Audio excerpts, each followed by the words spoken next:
আসসালামু আলাইকুম দর্শক, আমন্ত্রণ জানাচ্ছি চ্যানেল আই সংবাদে। পুরো সংবাদ জুড়ে আপনাদের সাথে আছি আমি মৃত্তিকা মুস্তাফা।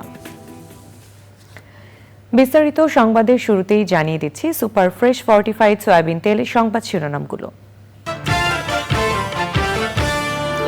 সাধারণ পরিষদের অধিবেশনে অংশ নিতে মঙ্গলবার নিউ ইয়র্ক পৌঁছাবেন অধ্যাপক ডক্টর ইউনুস। নতুন এক বাংলাদেশকে তুলে ধরবেন অন্তর্বর্তী সরকার প্রধান। পাহাড়ে ভেদাভেদ ও দূরত্ব তৈরির কোনো সুযোগ দেওয়া যাবে না বললেন তথ্য উপদেষ্টা। দীঘিনালায় পাহাড়ি ও বাঙালিদের সাথে মতবিনিময়। শুধু সংস্কার প্রস্তাবে থেমে না থাকতে তারেক রহমানের আহ্বান। জবাবদিহিমূলক সরকার প্রতিষ্ঠানই বিএনপির লক্ষ্য বলে মন্তব্য। নদী রক্ষায় আইনের কঠোর প্রয়োগে পরিবেশ উপদেষ্টার আহ্বান। দখল দূষণ রোধে কার্যকর পদক্ষেপ নেওয়ার গুরুত্বারোপ।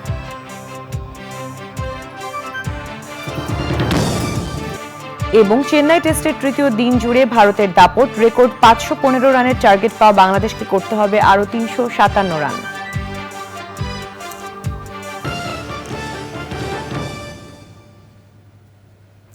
দর্শক, সংবাদ শিরোনামগুলো জানাচ্ছিলাম। এখনকার সংবাদ আয়োজন একই সঙ্গে চ্যানেল আয়ের ইউটিউব চ্যানেলে এবং চ্যানেল আয়ের ওটিটি প্ল্যাটফর্ম আই স্ক্রিনে লাইভ স্ট্রিম হচ্ছে। যাচ্ছে বিস্তারিত সংবাদে। জাতিসংঘ সাধারণ পরিষদের অধিবেশনে অংশ নিতে নিউ ইয়র্ক আসছেন অন্তর্বর্তী সরকারের প্রধান উপদেষ্টা অধ্যাপক ডক্টর মোহাম্মদ ইউনুস। 24শে সেপ্টেম্বর নিউ ইয়র্ক পৌঁছাবেন প্রধান উপদেষ্টা। জাতিসংঘ সাধারণ পরিষদের ৭৯তম অধিবেশনে অংশ নেওয়া ছাড়াও উচ্চ পর্যায়ের বিভিন্ন বৈঠকে অংশ নেবেন প্রধান উপদেষ্টা। যুক্তরাষ্ট্র প্রতিনিধি রাশেদ আহমেদকে সঙ্গে নিয়ে নিউ ইয়র্ক থেকে চকর মালিথার রিপোর্ট।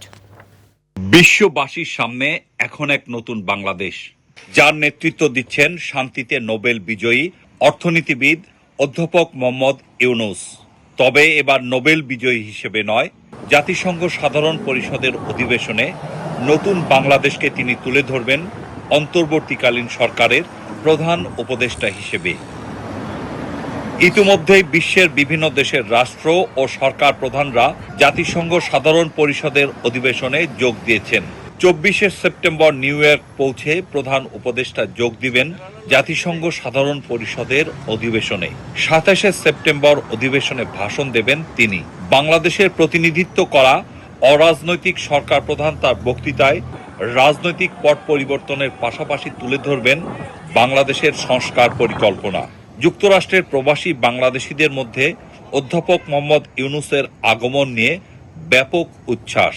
বাংলাদেশের প্রতিনিধি হয়ে ডক্টর মোহাম্মদ ইউনুস সাহেব আমেরিকায় আসছেন ইউনাইটেড নেশনস জেনারেল অ্যাসোসিয়েশনের 79th অংশগ্রহণ করার জন্য। একজন প্রবাসী আমেরিকান হিসেবে আমি খুবই আনন্দিত, যে কারণ উনি আমাদের দেশের প্রতিনিধি হয়ে বাংলাদেশের জন্য কিছু করার জন্য আসছেন। বিশ্ব নেতাদের সাথে উনি অনেক মিটিং করবেন, এটা তো অনেক প্রেস্টিজিয়াস একটা ব্যাপার, এবং উনি একটা সুন্দর একটা অবস্থানে বাংলাদেশকে নিয়ে যাবেন আমি এই আশা করি। আমি খুবই আশাবাদী আসলে। যুক্তরাষ্ট্রে বাংলাদেশের তরুণ প্রজন্ম জাতিসংঘে অধ্যাপক ইউনুসের ভাষণে শুনতে চায় নতুন বাংলাদেশের কথা। ইউনাইটেড নেশনসে ডক্টর ইউনুস যে স্পিচ দেবে, সেই স্পিচে উনি নতুন বাংলাদেশের কথা গড়ে তুলবে, এবং আমরা আমেরিকা থেকেও এক্সপেক্ট করতেছি একটা নতুন বাংলাদেশের একটা ইমেজ দেখার। আমাদের এই প্রত্যাশা আছে যে উনি আমাদের সবার ড্রিমস, এক্সপেকটেশনস, উনি ওগুলোর জন্য অ্যাডভোকেট করতে পারবে পুরো দেশের সামনে ওই ইউএনের ভাষণে। নিউ ইয়র্কে জাতিসংঘ সদর দপ্তরে সব দেশের সাথে শোভা পাচ্ছে বাংলাদেশের পতাকা। জাতিসংঘ সদর দপ্তরের মিডিয়া গেটের 1 নম্বর পিলারে পথ করে উঠছে বাংলাদেশের লাল সবুজের পতাকা। এখানেই আগামী 27শে সেপ্টেম্বর বাংলাদেশের বর্তমান অবস্থা তুলে ধরে অধিবেশনে ভাষণ দিবেন অন্তর্বর্তীকালীন সরকারের প্রধান উপদেষ্টা অধ্যাপক মোহাম্মদ ইউনুস। চকর মালিথা, চ্যানেল আই, জাতিসংঘ সদর দপ্তর, নিউ ইয়র্ক। যুক্তরাষ্ট্রের ডেলাওয়ার রাজ্যের উইলমিংটনে মার্কিন প্রেসিডেন্ট জো বাইডেনের বাড়িতে কোয়াডের বৈঠক হয়েছে। সেখানে অন্যদের সাথে যোগ দিয়েছেন ভারতের প্রধানমন্ত্রী নরেন্দ্র মোদী। বৈঠক শেষে এক্সে জো বাইডেন এবং নরেন্দ্র মোদী জানিয়েছেন তাদের বৈঠক খুবই ফলপ্রসূ হয়েছে। উইলমিংটন থেকে বৈঠকের খবর জানাচ্ছেন চকর মালিথা। দর্শক, আমরা এখন দাঁড়িয়ে আছি যুক্তরাষ্ট্রের প্রথম রাজ্য দেলোয়ারের ঐতিহাসিক শহর উইলমিংটনে। এর একেবারে কাছেই যুক্তরাষ্ট্রের প্রেসিডেন্ট জো বাইডেনের নিজস্ব বাসভবন। নিরাপত্তার কারণে আমরা সংবাদকর্মীরা একেবারে বাড়ির কাছাকাছি যেতে পারছি না।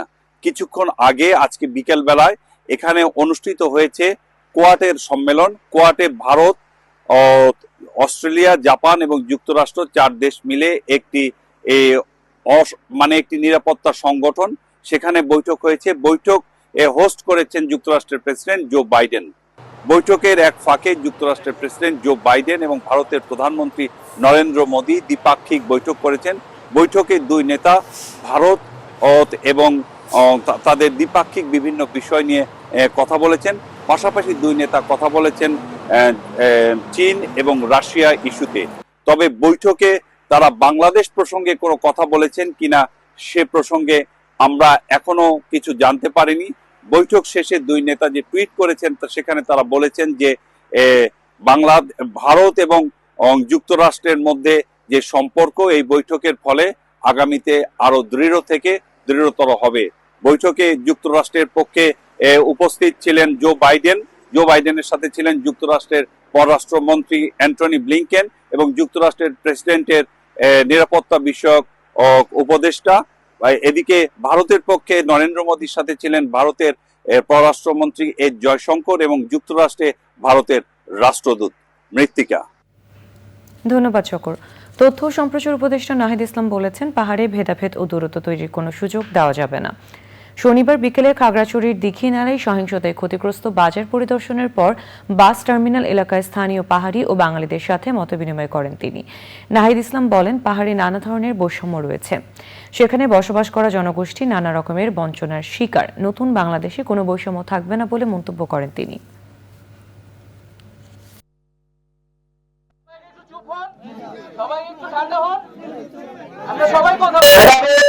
বিভক্তি দূরত্ব তৈরি করলে অনেক সুবিধা নিতে চায়, আমরা তাদের কোনো ধরনের সুবিধা নেওয়ার সুযোগ করে দেব না।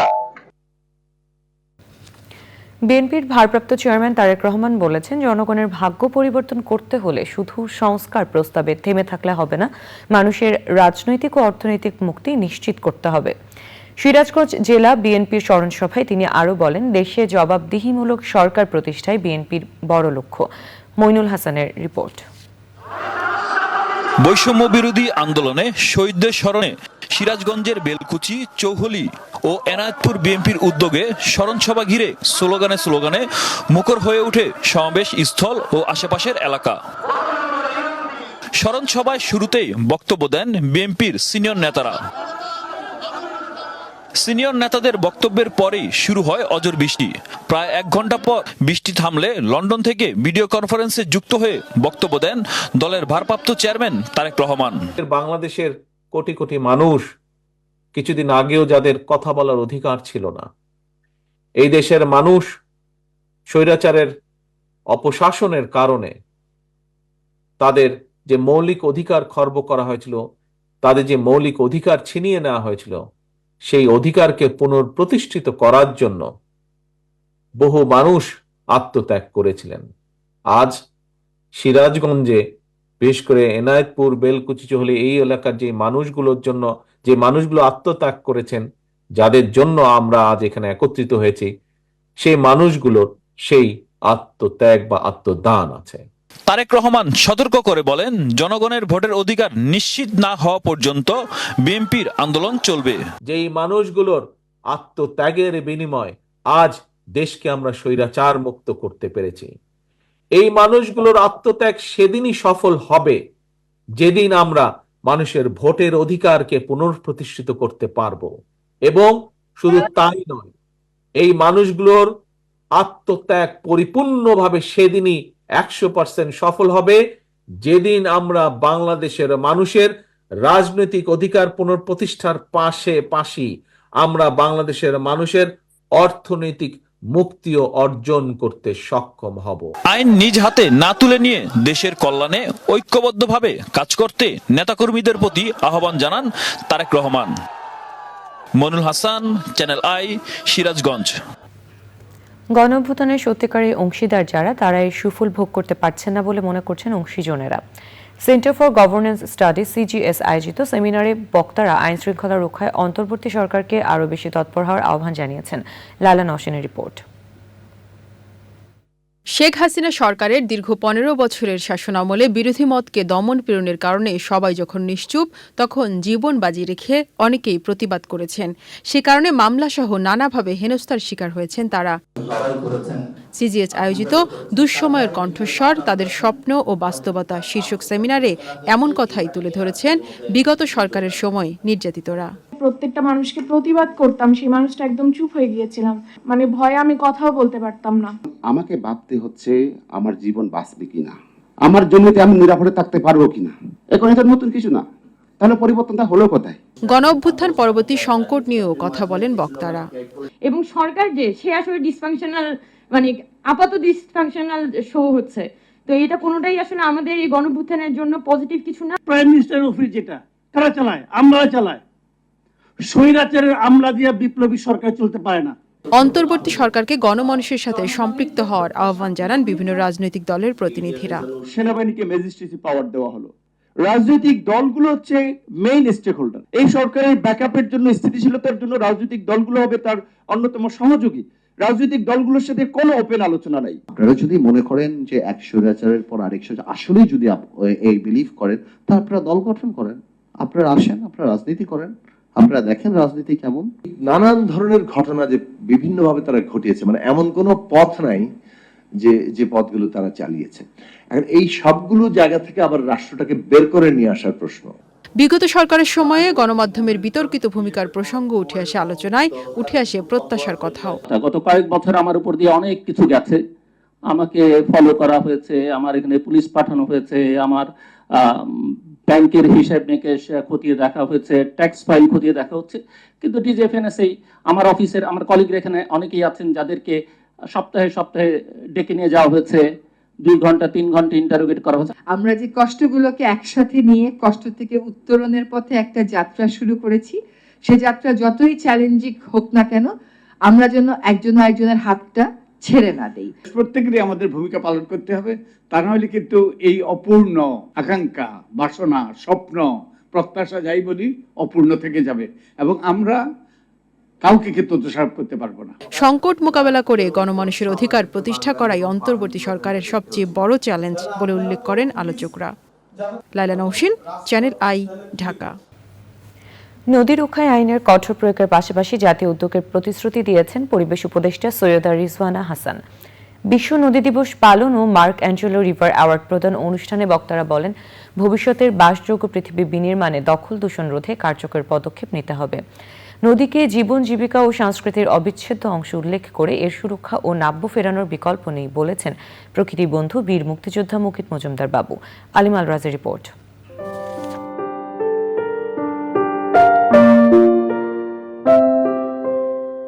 মানব সভ্যতার অগ্রযাত্রার অন্যতম অনুঘটক নদী। হাজার বছর ধরে নদীকে কেন্দ্র করে গড়ে উঠেছে অজস্র নগর ও সভ্যতা। সময়ের বিবর্তনে দখল দূষণে বিশ্ব মানচিত্র থেকে হারিয়ে গেছে অসংখ্য নদী। অস্তিত্ব সংকটেও অধিকাংশ নদী। এমন বাস্তবতায় নদী নিয়ে কাজ করা ব্যক্তি, প্রতিষ্ঠান ও সংগঠনকে সম্মানিত করতে দেশে প্রথমবার চালু হলো মার্ক অ্যাঞ্জেলো রিভার অ্যাওয়ার্ড। এবছর ব্যক্তি ক্যাটাগরিতে পুরস্কার পেয়েছেন প্রকৃতি ও জীবন ফাউন্ডেশনের chairman Mukit Majumdar Babu.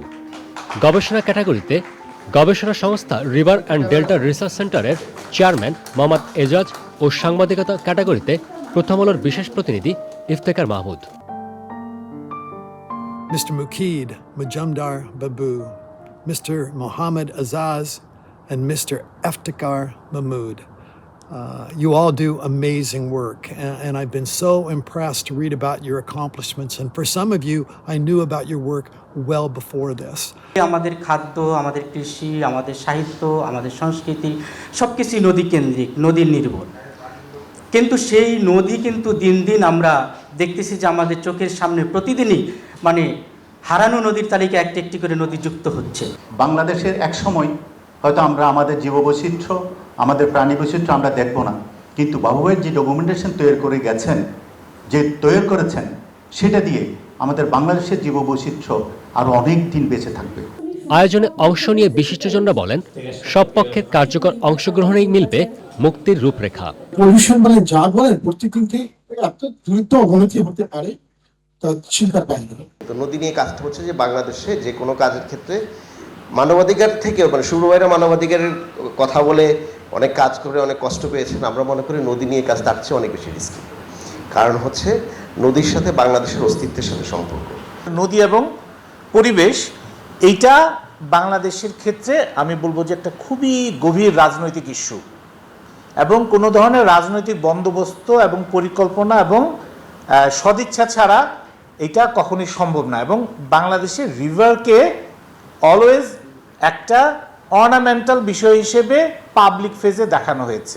We can have so many different initiatives around, but if we don't have the right institutional coordination around managing rivers, then we would not be able to work around policy priorities, investment priorities, programming.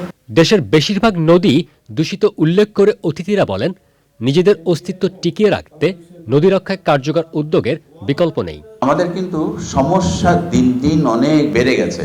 আজকে কিন্তু দেশকে ভালো রাখার যুদ্ধ, এবং দেশকে ভালো রাখতে হলে কিন্তু আমাদের সবাইকে এগিয়ে আসতে হবে। এই বাংলাদেশটা আমাদের, এই বাংলাদেশকে ভালো রাখার দায়িত্ব আমাদের সবার। যদি আমরা সচেতন না হই আর আমরা যদি আমাদের এই বাংলাদেশটাকে ভালো না রাখতে পারি, তাহলে কিনা আমরাও ভালো থাকবো না, আমাদের ভবিষ্যৎ প্রজন্মও ভালো থাকবে না। এই অ্যাওয়ার্ডের মাধ্যমে যে অ্যাপ্রিসিয়েশন পেলাম, সেটা দিয়ে কিন্তু আমরা সামনে আগানোর জন্য আরও ইন্সপায়ার্ড হব। সুতরাং আমাদের কিন্তু অনেক দায়িত্ব।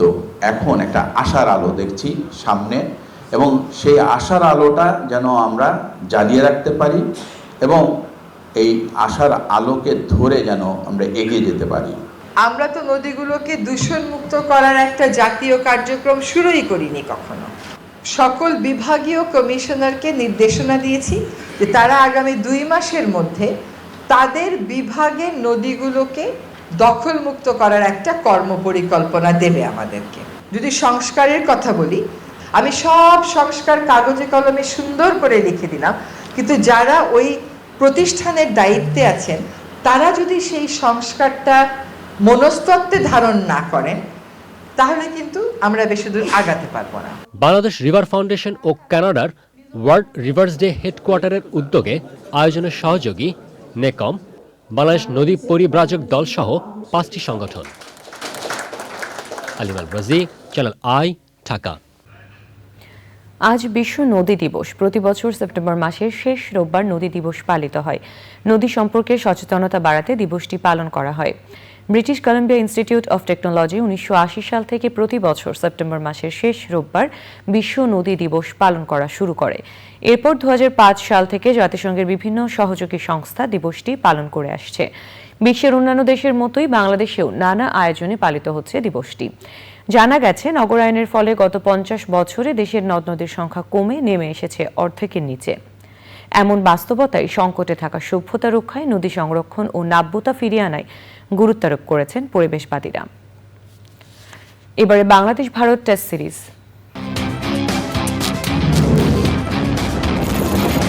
চলে যাচ্ছি বিরতিতে। বিরতির পর অন্যান্য সংবাদের সাথে থাকছে দর্শক। ফিরে এলাম বিরতির পর। শ্রীলঙ্কার প্রেসিডেন্ট নির্বাচনে ভোট গ্রহণ শেষে চলছে ভোট গণনা। শনিবার স্থানীয় সময় রাত 8টা থেকে ভোট গণনা শুরু হয়েছে বলে জানিয়েছেন দেশটির নির্বাচন কমিশন। ভোট শান্তিপূর্ণ হলেও নির্বাচন পরবর্তী যে কোনো ধরনের সহিংসতা এড়াতে শনিবার রাত 1টা থেকে দেশজুড়ে কারফিউ জারি করা হয়েছে। নির্বাচনে প্রেসিডেন্ট পদে প্রতিদ্বন্দ্বিতা করছেন বর্তমান প্রেসিডেন্ট রনিল বিক্রমাসিংহে সহ 38 জন প্রার্থী। ধারণা করা হচ্ছে রনিল বিক্রমাসিংহে বিরোধী নেতা সাজিদ প্রেমাদাসা এবং মার্ক্সবাদী প্রার্থী অনুরা কুমারা দিসানায়েকের মধ্যেই মূল প্রতিদ্বন্দ্বিতা হবে।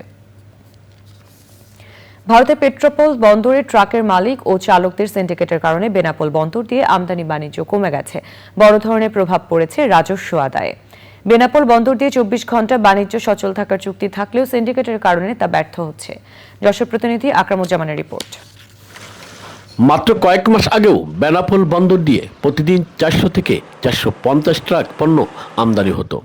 জুলাই মাসের শেষ দিকে ভারতের পেট্রাপোল ট্রাক মালিক ও চালকদের সিন্ডিকেট হঠাৎ করে সন্ধ্যা 6টার পর দুদেশের মধ্যে আমদানি বাণিজ্য বন্ধ করে দেয়। এতে আমদানি কমে ট্রাক সংখ্যা দাঁড়িয়েছে 250 থেকে 300-তে। পেট্রাপোল বন্দরের থেকে গাড়ি ঢোকা বন্ধ করে দিয়েছে বিশেষ একটা সিন্ডিকেটের কারণে। এতে বেনাপোলের ইম্পোর্টের গাড়ি অনেক কমে গেছে। ট্রাক ড্রাইভার প্লাস ট্রাক মালিকরা এরা একটা বড় ধরনের একটা সিন্ডিকেট তৈরি করার পরে সন্ধ্যা 6টার পরে আর কোনো আমাদের বাংলাদেশে আমদানি আর হচ্ছে না। আমদানির সময় কমে যায়, 6টার পরে তারা গাড়ি দিচ্ছে না, অথচ 2 মাস আগেও 10টা 11টা 12টার মধ্যে গাড়ি ঢুকছে। এটা অবিলম্বে পরিবর্তন আনতে হবে এবং এক্ষেত্রে প্রশাসনকে বসতে হবে। যেখানে এক্সপোর্ট বাড়ছে তাহলে আমার ইম্পোর্টের গাড়ির সংখ্যা কেন কম থাকবে? বন্দর কর্তৃপক্ষ জানায় বিষয়টি নিয়ে পেট্রাপোল পোর্ট ম্যানেজারের সাথে আলোচনা অব্যাহত রয়েছে। বেনাপোল বন্দর দিয়ে ভারততে সন্ধ্যা 6:30টার পরে আমদানিকৃত গাড়ি আসছে না। বিষয়টি নিয়ে পেট্রাপোল পোর্ট ম্যানেজার মহোদয়ের সাথে আলোচনা করেছি কয়েকবার। তিনিও পেট্রাপোল অংশের সংশ্লিষ্ট বিভিন্ন সংগঠনের প্রতিনিধির সাথে আলোচনা করেছেন এবং আশ্বস্ত করছেন বিষয়টা শুরু হবে বলে আমরা আশাবাদী। ভারত বাংলাদেশের সরকারের পূর্বের সিদ্ধান্ত অনুযায়ী আগের নিয়মে আমদানি রপ্তানি বাণিজ্য অব্যাহত থাকবে বলে আশা করছেন বাংলাদেশি ব্যবসায়ীরা। যশোর থেকে আকরামুজ্জামান, চ্যানেল আই।